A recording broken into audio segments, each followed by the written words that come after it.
Dirito tayo ng isdang maya-maya. Ang tawagin nila ay big head. Medyo itos pa natin siya ng talagang sakto lang din ay para ay ilutuin natin siya ng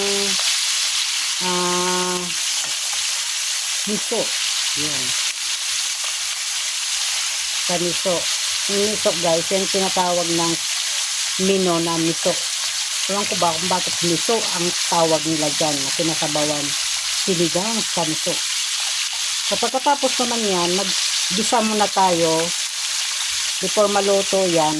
Kapag gisa na tayo at tamang-tama kumukulo na yung sabaw. Lagay na tayo ng oil. At gisa na tayo ng ating mga ingredients.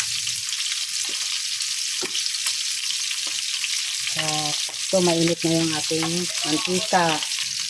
Lagay na natin yung ating mga inahanda natin mga igisa. Kita nyo na guys, ilagay na natin. Mainit ang ating oil. Ilagay na natin.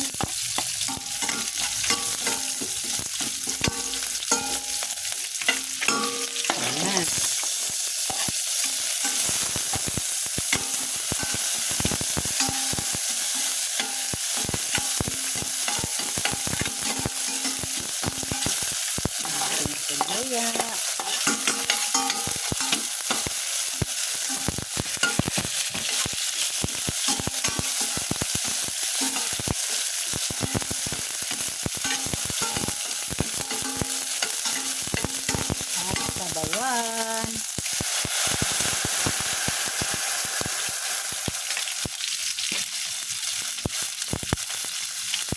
Ano natin yung sabaw, masarap, maraming sabaw kasi sakto ngayon malamig ang panahon. Okay na. At takpan, at takpuan. Ganito rin po ba kayo mag-prito? Inaano natin yung side para luto din yung side ng ating isda. Para balance yung kanyang pagkakatosta. Ayan.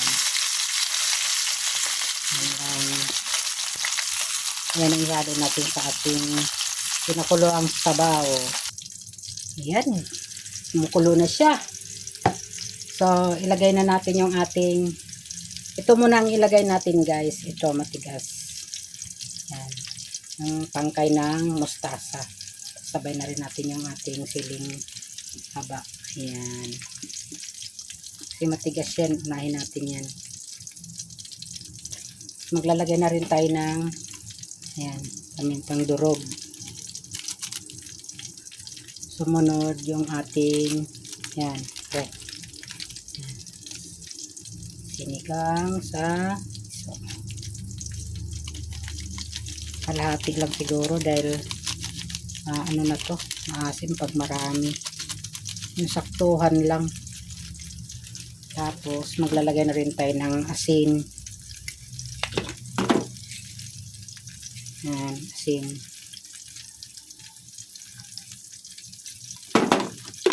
Tapos pampalasa. Yan ang ating ulam.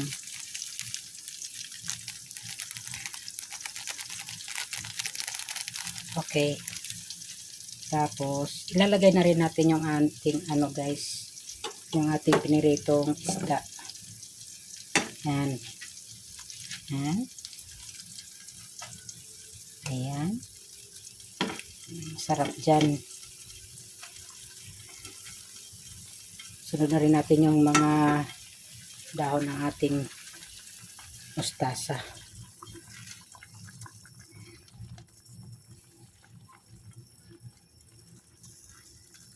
Naamoy ko na yung aroma ng ating miso.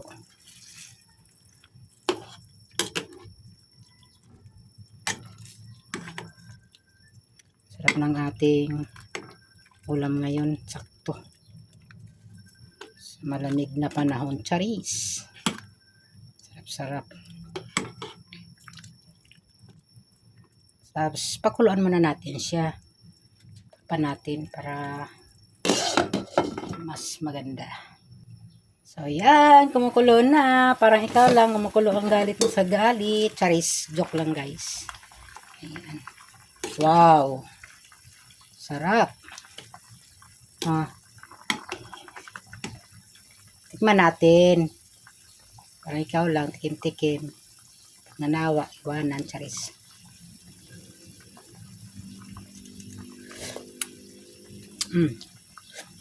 Good. So, ano pang dugayon guys? Ano pang tatagalan natin? Kain na na!